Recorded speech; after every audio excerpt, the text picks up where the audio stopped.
So first off, thank you for joining us.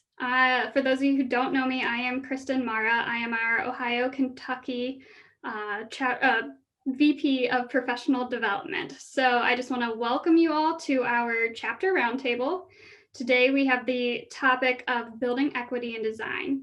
So we're going to touch a little bit on advocating for social and environmental sustainability, inclusive design, improving racial equity through green design, and using our community engagement to create more thriving communities. Just to let you all know, we are recording today's session, so it will be available at a later date on our IIDA Ohio, Kentucky YouTube page. So we are in webinar format, so we cannot see any of you. You are in listen-only mode. If you are having any technical issues, just let us know through the chat and we can try to help you with that. As well as we do want this to still be conversational, so feel free to use that chat, use that Q&A. We'll be monitoring that today, so if you want to get something up to the panel, we'll do our best to weave that into the conversation. With that, I have to say thank you to those who helped put this event together. So our planning committee consisted of our professional development committees from each city center. So we have Jess Hammond, Elena Carson, Andrea Aiken, Abby Maurer, B. Brombat, Rebecca Norick, and Katie Hauser, along with myself. On top of that, we definitely have to thank our sponsors. The event sponsors for this are the ones who made this happen here today, and that's why we're able to present this to our members. So with that, we have Allsteel, Abco Sign, Bruce Longino Group, Dupler Office, Hampton Products, Interface, J&J Flooring, King Business Interiors, Knoll, Law, Milliken, Steelcase, Tarkett, Technion, and Tim and Neil Associates. So because of their continued support and sponsorship of our chapter, with this event today, we will actually be able to reinvest some of that money from this event back into our members' professional development. So our chapter is super excited to offer that benefit to our members, so be on the lookout for that. Additionally, we are approved for one IDCEC credit here today. So at the end of this presentation, we will go ahead and put up a QR code and you'll be able to scan that with your phone. So if you haven't already downloaded the IDCEC app, go ahead and do that so you're ready at the end just to pull up your camera and scan that. You will need your IDCEC number with that. So that's all I have for you. So with that, we're going to go ahead and get started.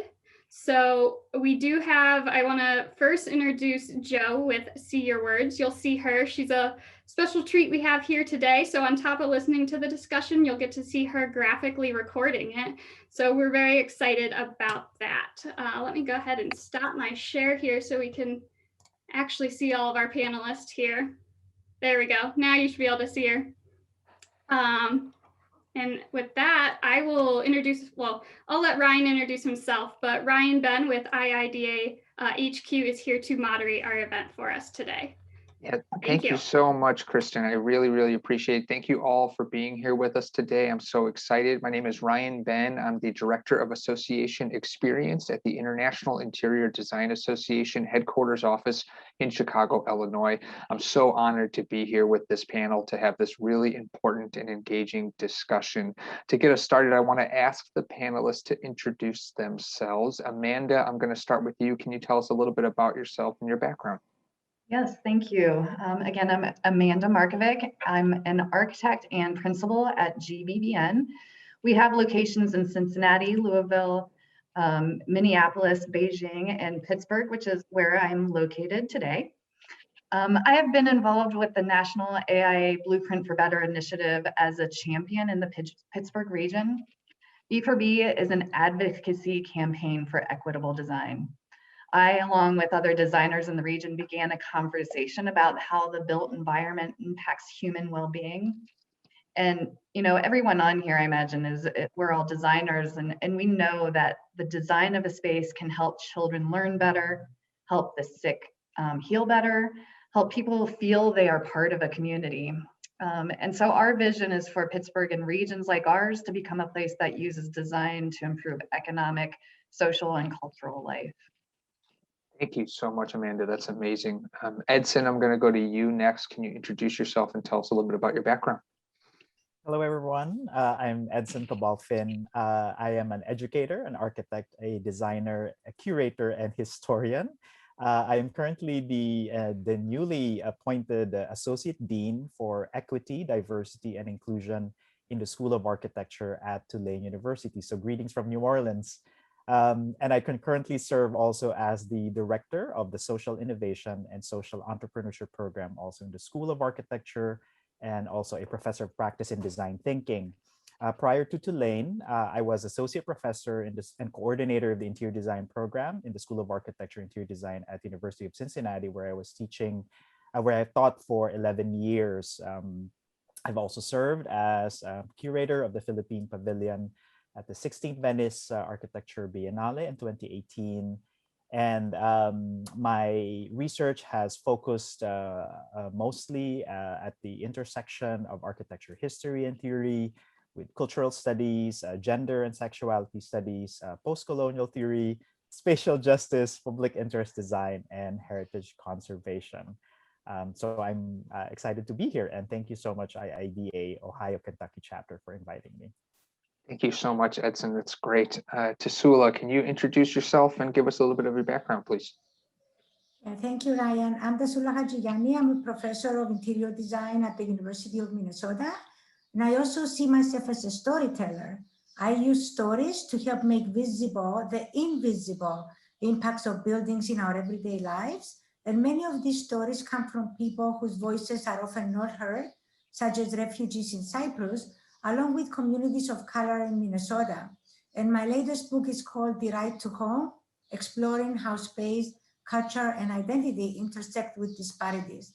The book explores how elements of interiors can support or suppress our ability to thrive, using the stories of Hmong, Somali, Mexicans, Ojibwe, and African Americans. So my vision calls for using the built environment to create communities in which everyone can thrive, and I call this vision culturally enriched communities. Well, that's great. Thank you so much. This panel is a really, really expert group. I'm so thankful to have all three of you. Tasula, I want to jump off of your background right now and get into our first question, which is, I just want to kind of hear you lead us through from your background into this spot where you're now advocating for social and environmental sustainability through building equity and design. What does that statement mean to you? How do you see it playing out right now for you? How I got started in this is that I was 10 years old when Turkey invaded Cyprus, and we lost everything that we had ever known, and including my home, right? So that left me with a gap really in my heart that couldn't be closed. So I turned to my schoolwork because my parents told me that education is something that no one can ever take away from you. So as a refugee from Cyprus, I was awarded a scholarship to study in the US, which is how I found myself across the Atlantic. And then little did I know that a few months before I was ready to graduate and come back to Cyprus, I met my husband and we moved to Minneapolis. But I was always struggling because I didn't know how to create a sense of home for my family. And that's why I used my PhD to collect the stories of refugees in Cyprus, hoping that they help me heal and find answers. And then I continued collecting stories of other refugees and people who experienced displacement, such as Hmong, Somali, Mexicans, Ojibwe, and African Americans in Minnesota. And if you want me to summarize what I've learned, is that home should be a right. At the moment, housing is recognized as a basic human right in Article 25 of the United Nations Declaration of Human Rights. Home, however, is more than housing because it's the process of how we create meaning in our lives, and it is fundamental to our existence. So starting from that, I then moved on to this notion of culturally enriched communities, which is using the built environment to create communities in which everyone can thrive. Thank you so much for all of that vulnerability and storytelling. I really, really appreciate it. Amanda, I want to go to you next and ask you the same question. How did your background kind of lead you to the spot where you're advocating for social and environmental sustainability? Oh, Amanda, we can't hear you. I apologize. Sorry. No, you're fine. I would say that, my background, I lived I would admit, a privileged life. And going through school and finding design and architecture, became a strong interest of mine. And in school, no one ever talks about people and that we're designing for people, at least in my generation, right?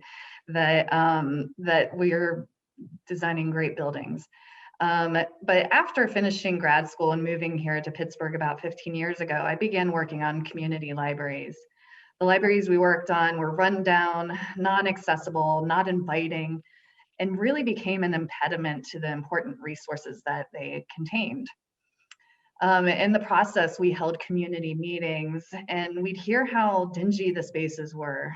You couldn't really see in and out to really understand what was in the space, what was available to them.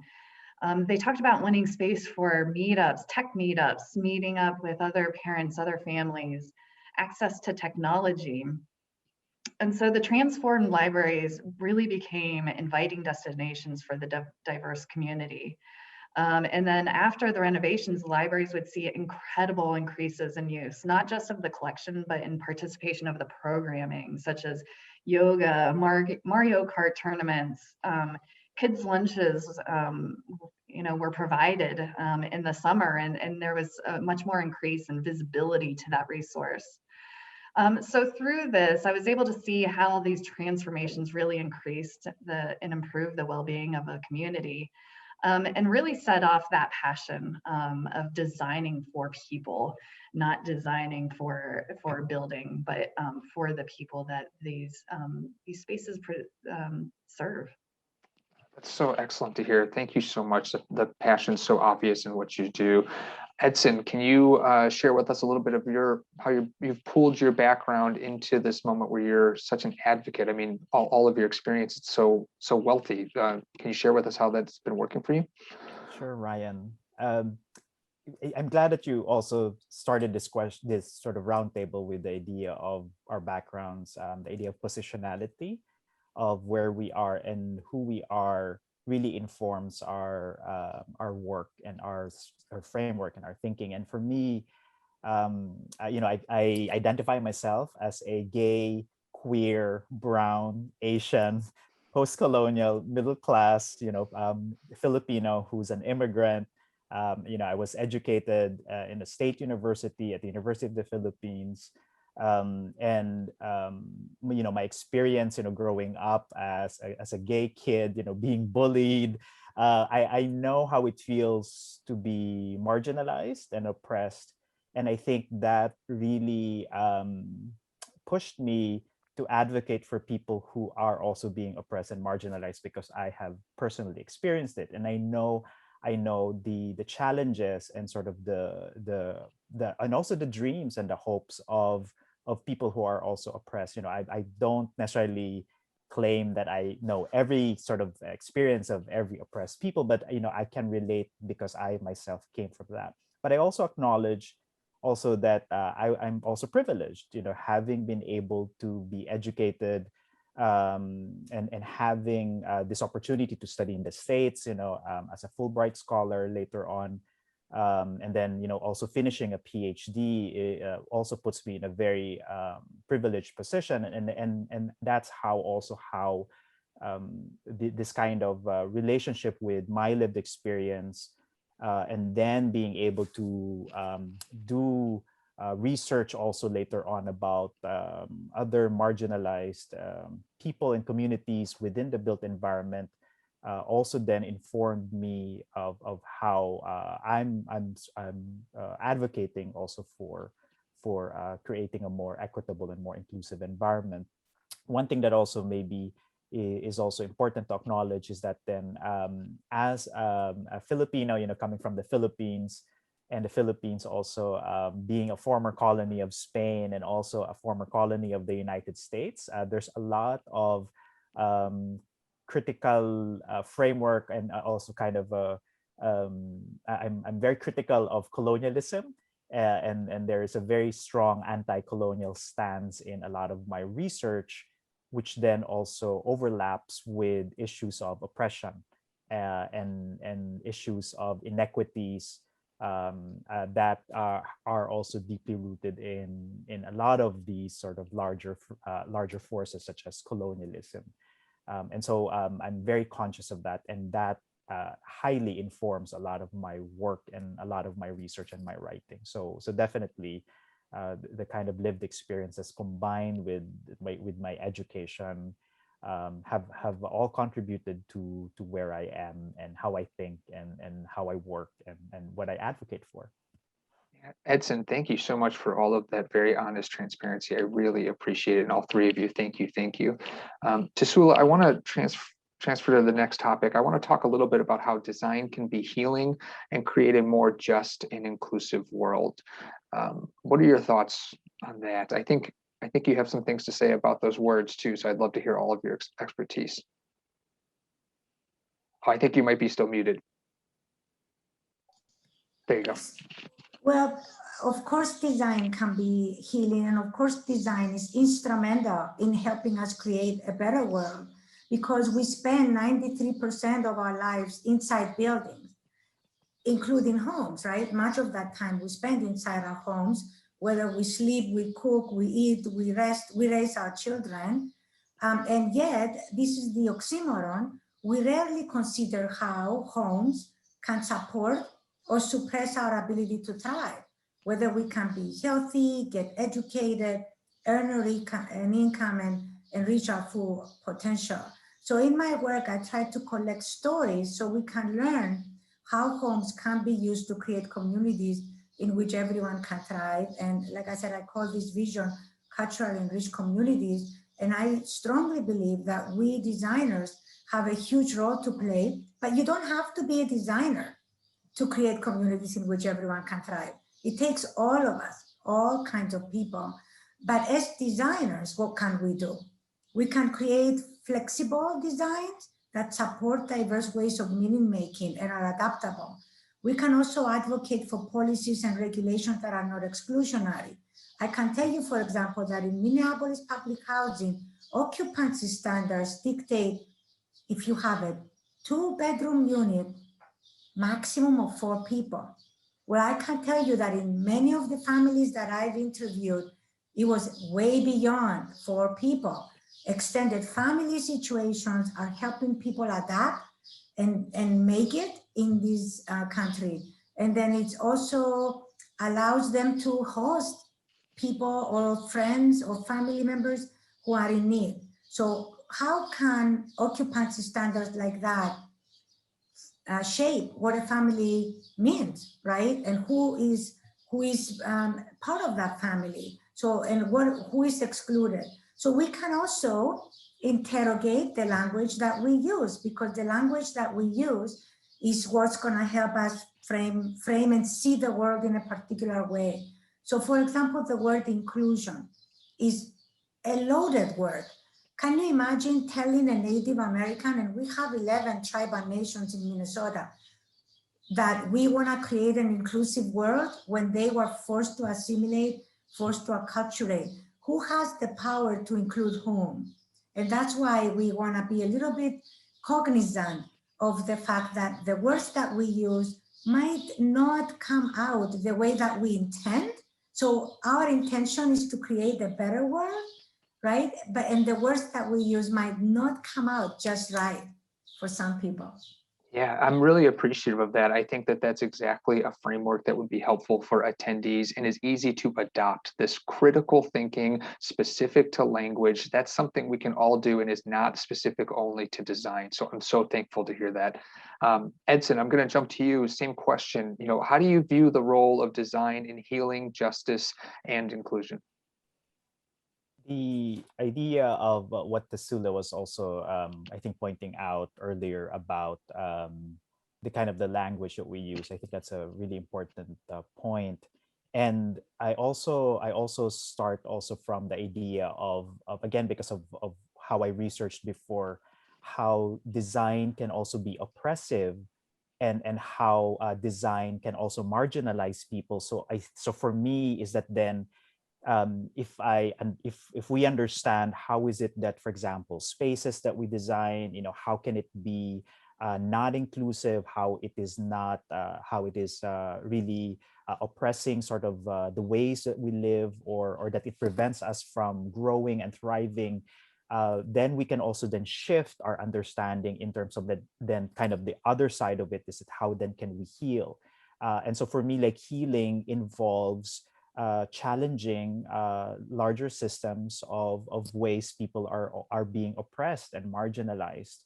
And so I equate healing for me as part of like a liberatory process, right? Like, how is it that then we're able to maybe free people?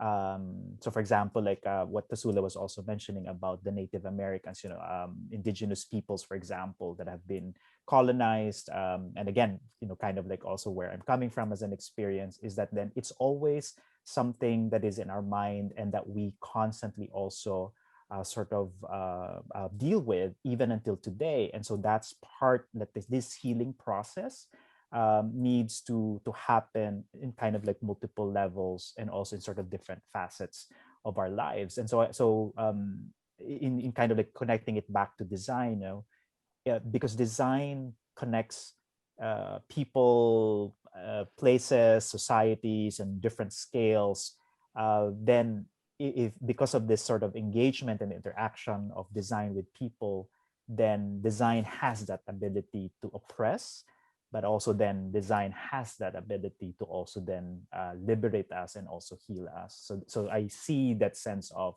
sort of inclusivity as part and being just as part of a process of liberation.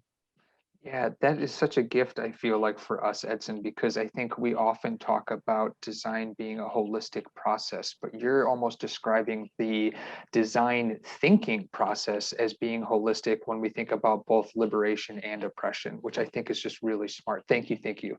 Amanda, for you, how is design healing for you? How is design advocating for justice and inclusion?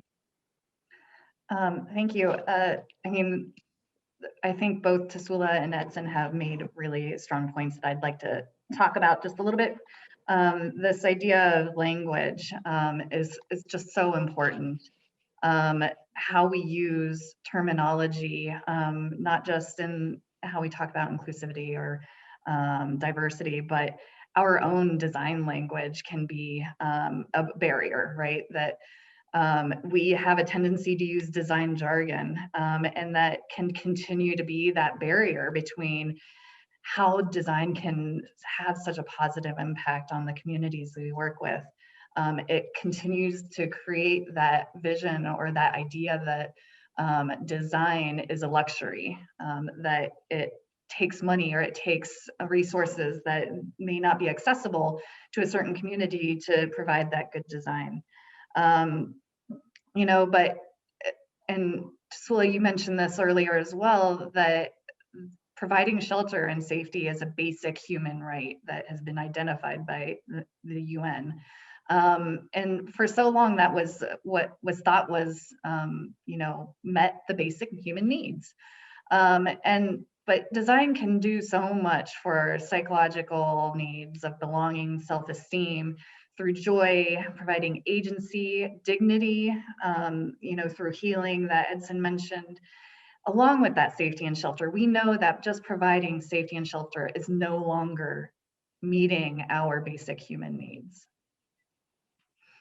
Yeah, absolutely. I really appreciate that. I want to kind of stay with you, Amanda, and I want to hear a little bit more.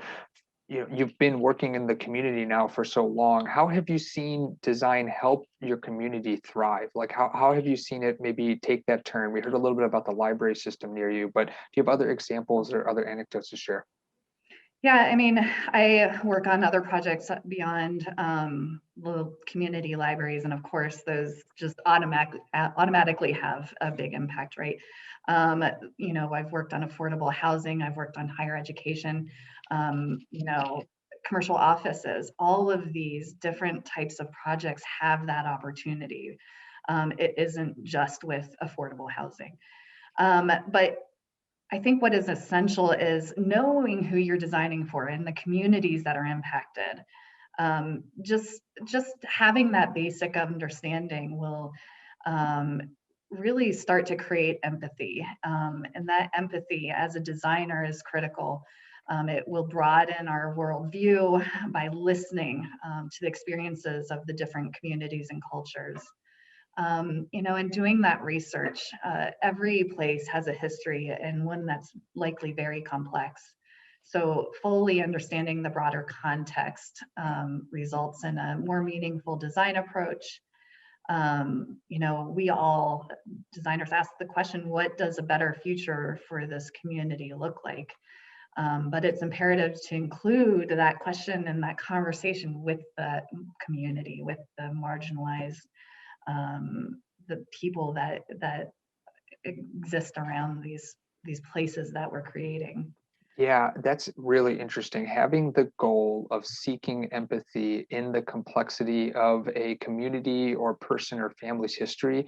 I feel like that's very tangible for the people watching the webinar today. That's something that you can make a part of your process. Edson, for you, can you share a little bit for you, you know, creating these communities, how do you see design help communities thrive? Design definitely would have a big role in allowing communities to thrive, because design creates the framework by which when we live in, we live, work, and play in. But design also allows us to be able to engage with other people as well. And so I think the use of design as a kind of a tool for empowerment, I see as as an important component. I agree with what Amanda was saying about empathy, and I think like for design, for designers, for example, to be able to create this sense of community or a sense of connection and belongingness, for them to be able to thrive, I think we need to be able to also shift of as designers as being self-centered and selfish, and we need to move away from that somehow we think that as designers that we have all of the solutions, and I always remind my students that, you know, like you don't come in and thinking that you will answer everybody's problems and or challenges. However, but there is also a realization that there is also the capacity of design to be able to empower people. So it's kind of like this balance in terms of how are you being conscious and empathetic of users, of your communities and the people you're designing for. At the same time, you're also thinking of how you can use design to allow people to maybe then co-create the spaces. So it's kind of this role, you know, as designers, maybe the role becomes more of as a facilitator, where you then allow the communities to be able to design for themselves, so that then the communities that they are actually co-creating is what is also appropriate and also what they want and what they also need, rather than the designer simply coming in and saying like, okay, this is what you need, and that's it, right? End of conversation. So there has to be a shift, I think, for from kind of this self-centered and selfish attitude that designers have, you know, often. Yeah, the ego of knowledge is a very tough thing to balance with this idea of seeking out storytelling and complexity. But I think that that's really, really interesting. Tasula, I want to move into discussing a little bit about the overlap between green design and equity. You know, how can we talk about green design with equity as opposed to a more typical definition of green design? I can start with an old saying that we have in Cyprus, which actually goes like this: Anthropos enotopos, topos gerimos. Translation: a human is a place, and the place is neglected. It's a powerful saying, and we use the saying to describe how people relate to places, and places can be anything, you know, from buildings to parks. So if a building is taken care of, right, it's beautifully done, freshly painted, we assume that everyone is well and thriving. But if a park has broken sidewalks, right, and is unkept, we assume something is wrong. So in Cyprus, we use the saying to show that places are a way to understand how we humans came to be and who we will become. And we all live and share the same planet. It's just one planet. So protecting the planet protects all of us. And we've seen that in the pandemic, right? We've seen the difference between the haves and the have-nots. And really, no one is asking the question, where would we have been able to weather the pandemic differently if we didn't have this divide in the haves and the have-nots? Even within the US, we've seen disproportionate impact on communities of color, like Black, Indigenous, Hispanic communities. So those who are more vulnerable to climate change are the poor and the developing world. And there are things that we can do as designers, and maybe I'll just leave people with one idea that has been bugging me for a long time, is this notion of supply chain.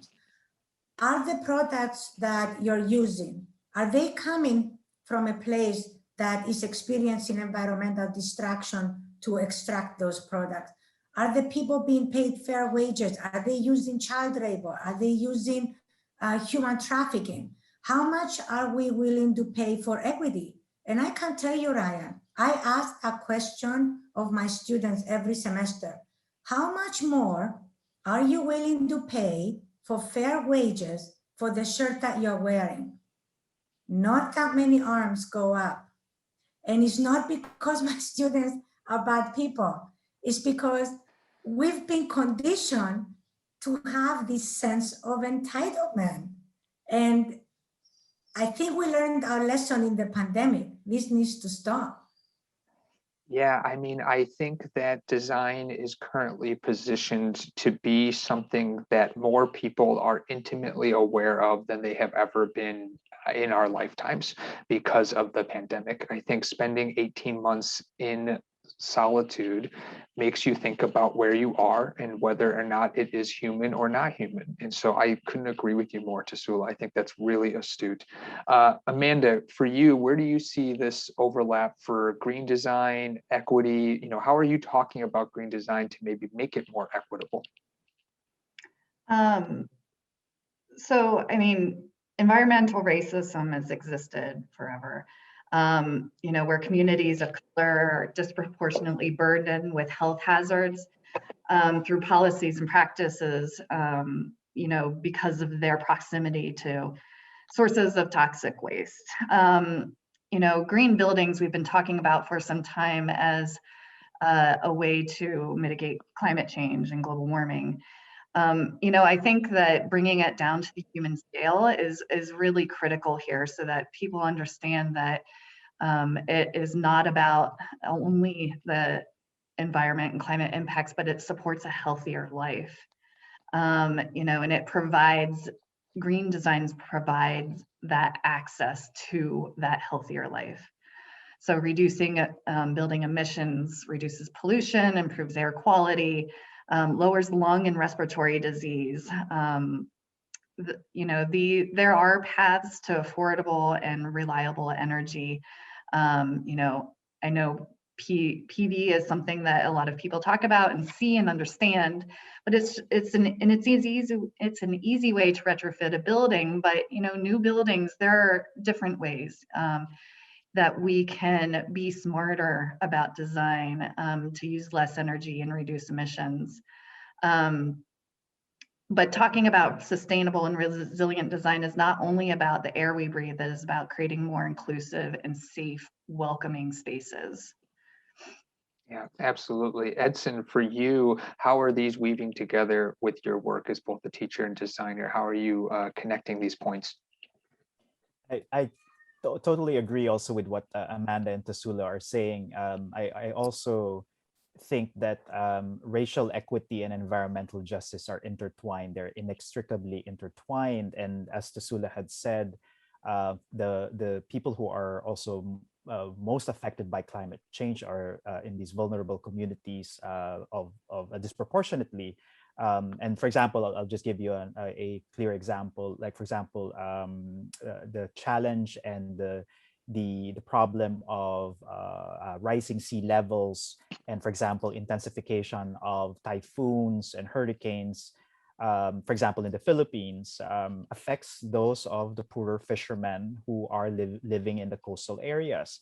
And I think what we need to realize that the world is interconnected. You know, like we might do something in one part, but we don't realize what's happening and its impact on the other parts of the world. And that's precisely what is happening, is that the inequities that are happening with environmental degradation is not just happening in the US, right? It's happening in most cases also in the developing countries, and they don't necessarily have the resources to be able to mitigate some of these challenges, climate change challenges.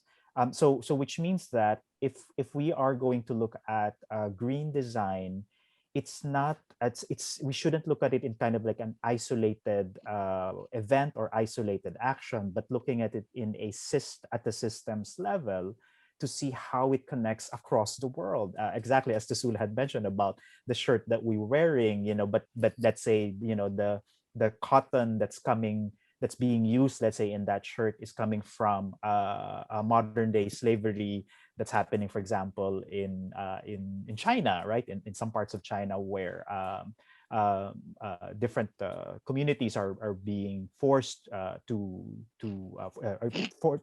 forced labor to be able to do and harvest, for example, some of these cotton and so on. And that's why like it's all interconnected. So which means that to use green design means that we need to also then look at it in terms of the inequities, and then how those inequities can also then be mitigated, for example. And you, as you pointed out, Ryan, you know, the pandemic, for example, technology is seen as like one sort of solution to green design, right? But we also have to be careful, and we have to be aware that, like what the pandemic has done, we're working from home, for example, but not everybody also has internet. Not everybody would have like a computer, and not everybody would have access to some of these technologies. So we need to also then think about the accessibility to some of these technologies to be able to make it more equitable and more inclusive. Yeah, I think that's great. Edson, I want to stay with you because we got a good question in the chat, and I think you can help us out with it. So somebody asked for maybe some specific examples of recent interventions you all have used or seen that have improved equity and inclusion. They really appreciated Amanda's example earlier about the library facades and sitting. Edson, what's a specific example recently that you've seen that's been implemented that has done this work of improving equity and inclusion? Thank you for that question. And I'll use an example of a group that I've worked with and I've studied in the Philippines. This group called Tao Pilipinas. It's a nonprofit, non-stock organization based in Manila, in the Philippines, and it's a women-led group of architects and planners. And the key to their work is that they use participatory design as a framework. And they've worked with some of these fishermen, for example, in the islands that I was mentioning earlier. But what they do is that then their framework is allowing these communities to actually design and build their own houses, their evacuation centers, designing their own neighborhoods. And so what's key for them is the idea of co-creation and participatory design. And I love that idea, and it has worked for them also for more than 20 years.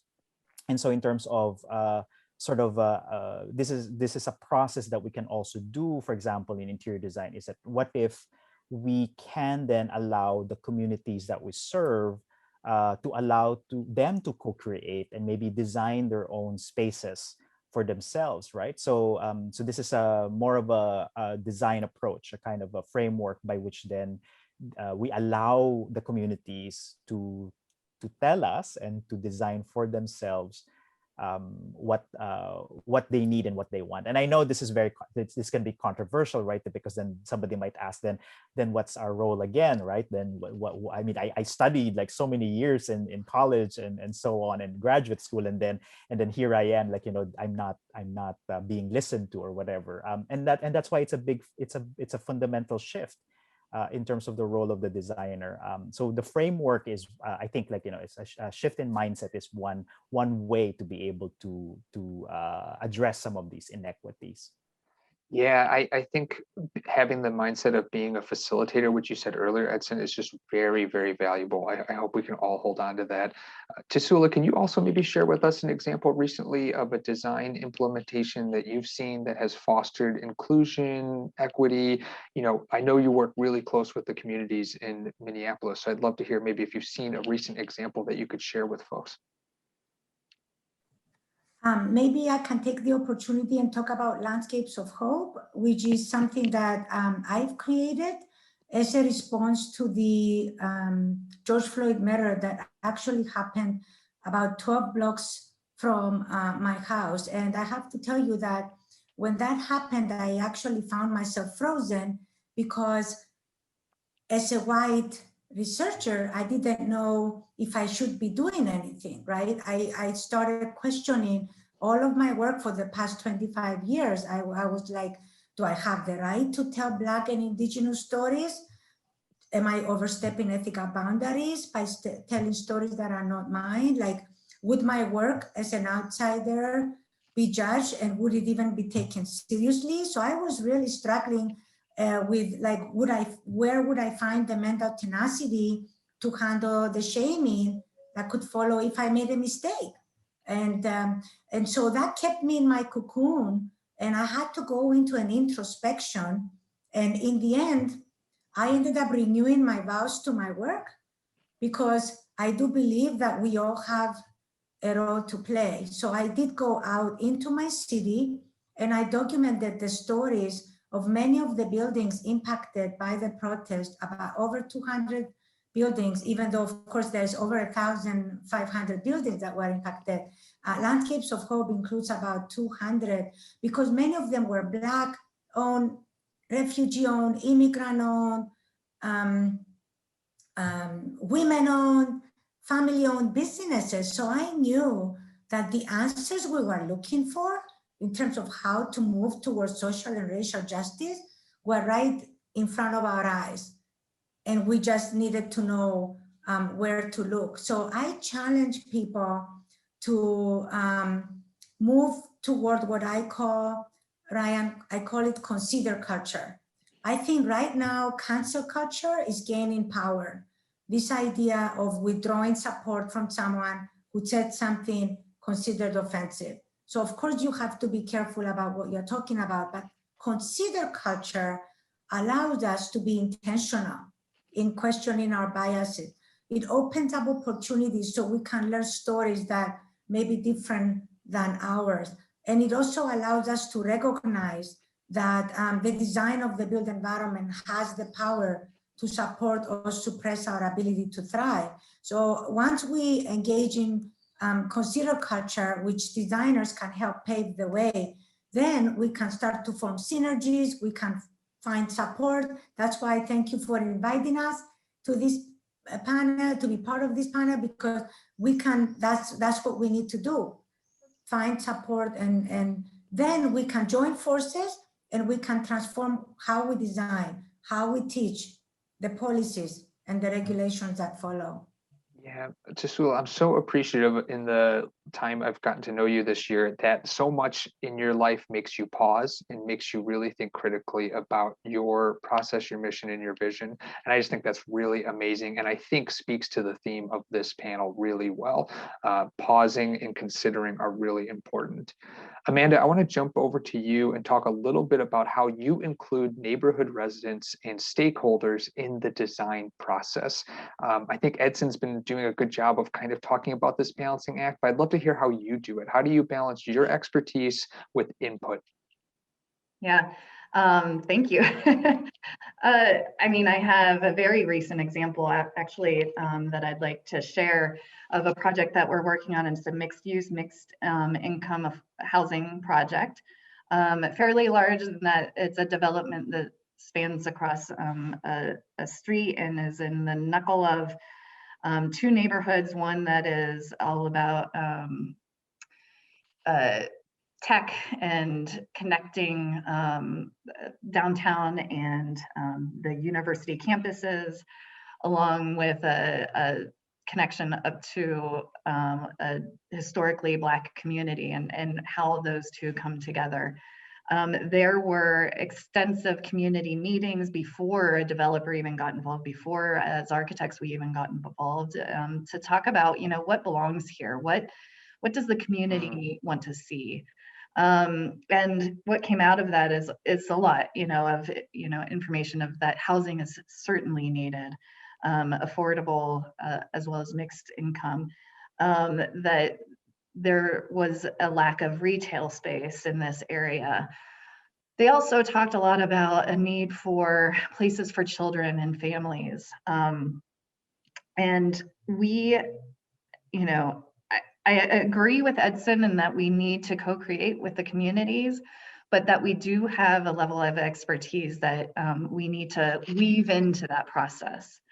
And this development is at a very busy intersection.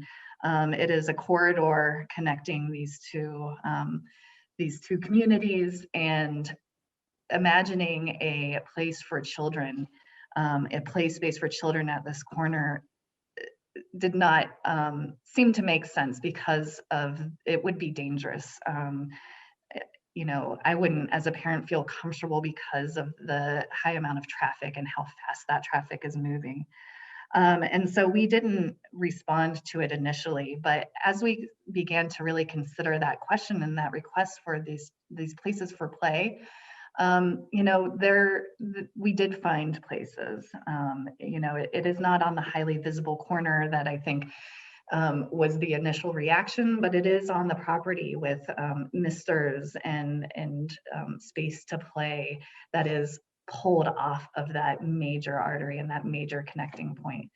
And so it's finding that balance of community interest with you know, our expertise and, you know, what we, you know, we provide a professional service, and we have a responsibility to meet those needs in a thoughtful way.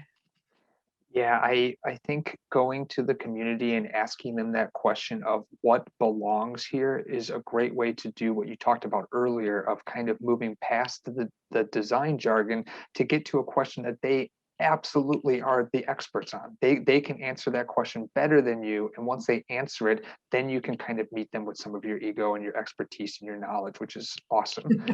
Hopefully not too much ego though. Not too much, just a little bit, just a tiny bit. I also it made me smile. I'm from Pittsburgh, and so I know exactly where you're talking about, and you're right, it's a tough spot, and it's just really cool to hear how you went through that process with them. Edson, I want to move to you, and I want to talk a little bit about, we've talked about what we're doing on our end as the design community. How are you communicating some of these goals, some of these interests, some of these investments in equity, justice, healing? How do you get the clients to go on that journey with you? How do you get people to do this alongside you and collaborate with you in this way? I would say like it's very challenging, right? But that doesn't mean that it's impossible. I think like what we can do to have our clients invest in having inclusivity is to point out that good business is good design. That then to look at like how, for example, you can talk about, it's related to one of the questions earlier also about, what can we do as designers specifically, like for example, like designing bathrooms.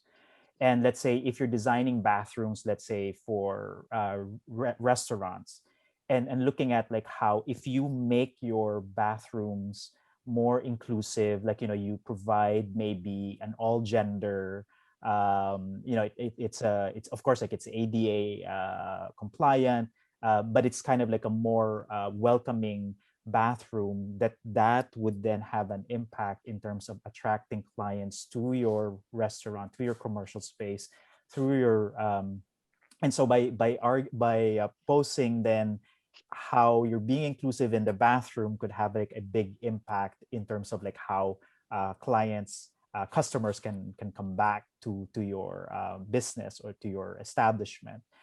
So that's kind of like one ways that then it's our responsibility now also as designers to be able to argue and to advocate, and to be able to also then educate our clients the benefits of being more inclusive, and how it also means it's good business, right?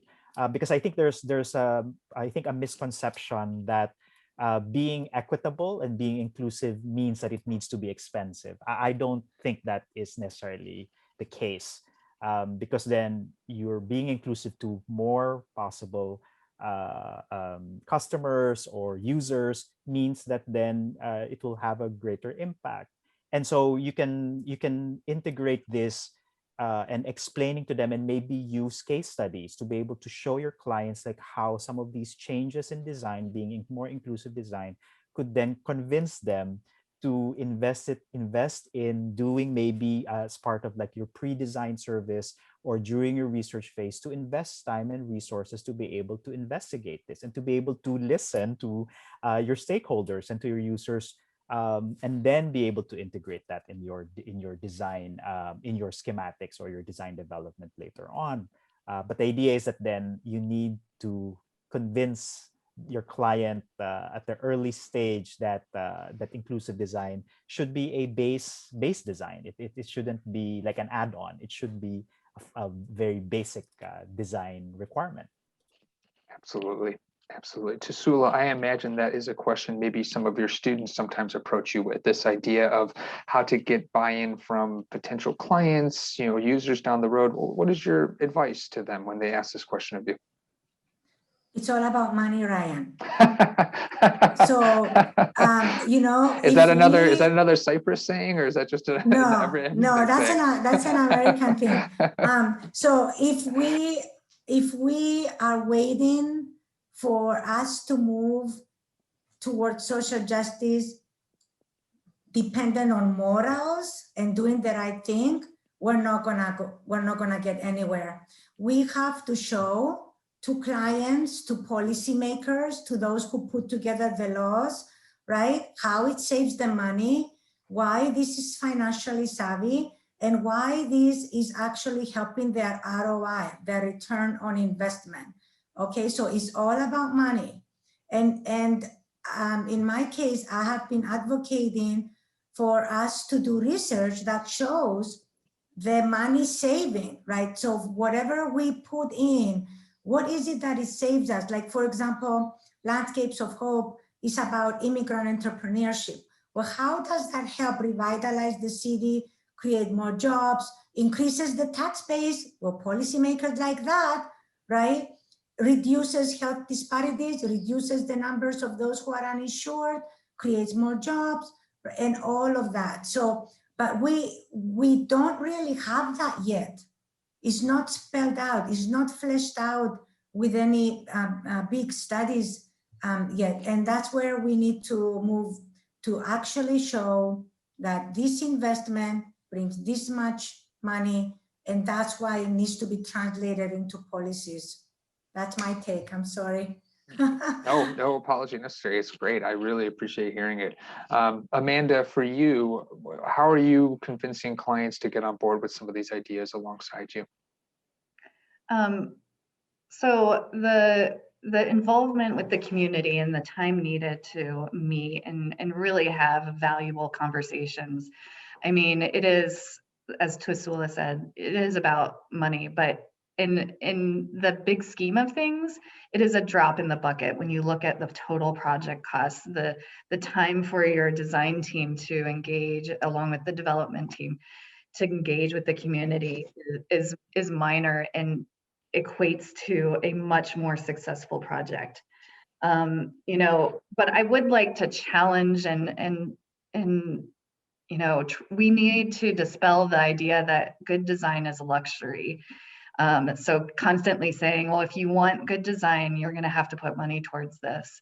You know, you don't need a big budget to make a big impact. And it's the low budget projects, you know, that they're tough and they're exhausting.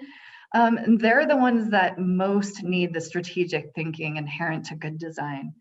You know, and this is an issue we run into on most of our projects, and it is a balancing act. Which product can the client afford, which is durable enough for their use, you know, what was made without overly straining or damaging the environment. You know, and it's about implementing best practices and finding those low-hanging fruit of within our practice. You know, what is a low cost or no cost action that can be implemented?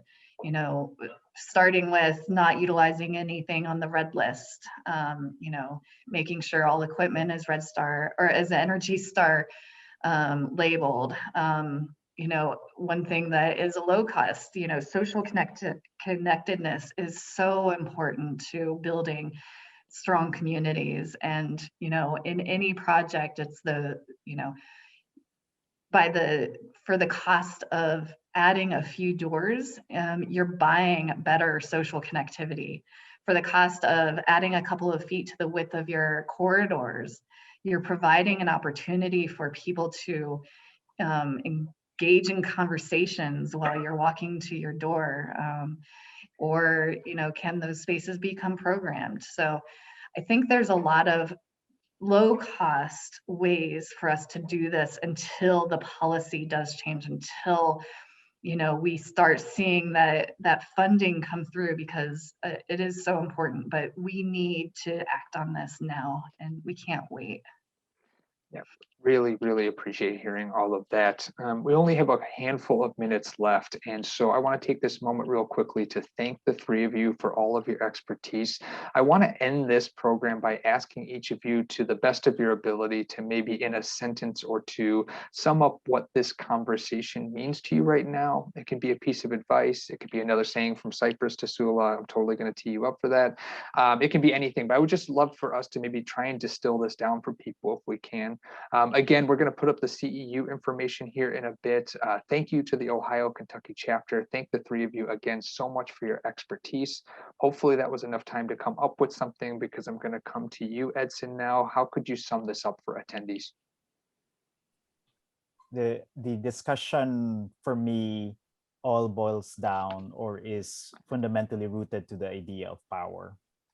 Who has the power to shape our environment? Who has the power to be able to have a say in this shaping of our interiors, of our buildings, our communities?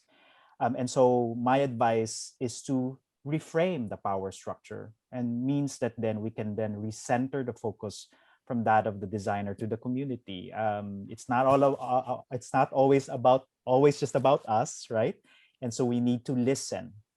We need to listen and ask the community stakeholders to design the solutions for them, and also then to ask them what their pains and also their joys. So it's important to also think about what their hopes are and dreams, to be able to for them to have a built environment, and an environment that's empowering them. Thank you so much, Edson. I really appreciate it. Tasula, what, in a sentence or two, how would you sum this up for yourself right now? Our work is slow work. I would say embrace the slowness of it, enjoy the journey, Go to the Mexican Mercado this weekend to shop, right? Go to an Asian market to get vegetables. Go volunteer. Go to parts of your city that you've never been before. Learn stories that maybe you haven't learned before, right? Talk to the person next to you on the bus or the gas station, because you never know what kind of stories you may uncover. So open yourself up. Don't wait for a project to give you the excuse to engage with the community. That's my charge for our listeners. Go out and engage with the community before the project is actually there, and enjoy the journey.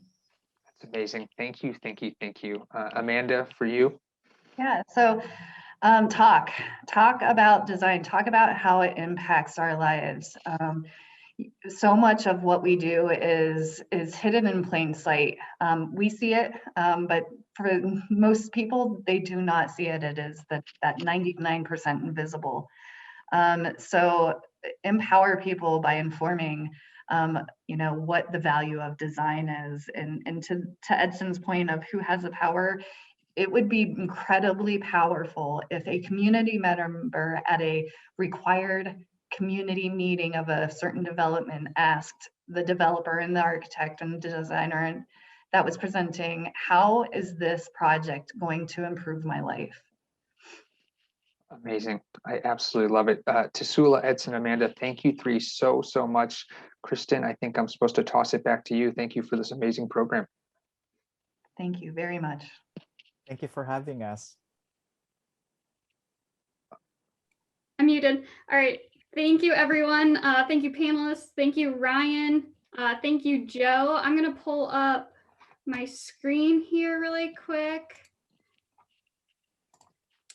because I also have to thank our chapter benefactors. We couldn't do it without you guys. Our platinum benefactors: Interface, Patcraft, Shaw Contracts, Tarkett. Gold, All Steel, J&J Flooring. Silver, we have Almere, Hayworth, IDNA, KI, HDA, Kimball, Newell, Louisville Tile, Abco Signs, Bruce Longino Group, Dan Binford and Associates, Dupler Office, EPD Window Film, Hampton Products, Herman Miller, King Business Interiors, Loth, Milliken, Steelcase, Technion, Tim Neal and Associates, and Web Contract and Associates. Also, be on the lookout for our next events. So we have our Get Connected. Our membership committee is planning away at these, and these should be in person in each of your city centers coming over the next few months. And then we will have a fall Q practice team again with a discounted pricing. And here is our QR code. I have heard that there might be some difficulties with this app. It seems to just be spinning when you scan this. So if you're also running into that issue here when you try to scan this, be sure to, I believe Sammy went ahead and put a link in the chat for us. So if this does not work for you, go ahead and just put your IDCEC number in that link. And I'm going to give this 1 second here. And then before we go, I know we're a few minutes over, but I want to throw Joe into the spotlight here. Let me give this 10 more seconds or so in case you're still trying to get it to work. But mine was just spinning for me, so it might be doing the same for you. All right, let's go ahead and skip over to Joe here. I'm just going to throw you in the spotlight, which makes you big for everyone to check out your amazing work. So it's always so fun to see what she's doing in the background there. We love having her at our events. So if you want to reach out to her for one of your own events to see your words, check her out. She's got some great stuff. So with that, I just want to say thank you to everyone, Ryan, Tasula, Amanda, Edson, Joe. This was super exciting. I'm super excited to kind of, there's no one answer to this. Change our mindset, change our early design process, involve the communities, do that critical thinking aspect that we need to do. So I also just saw that Sammy said that we will send out a link. So if you didn't get your IDCEC, don't worry, it'll come out. But with that, have a great Thursday, Friday. Enjoy your weekend, everyone, and thank you again.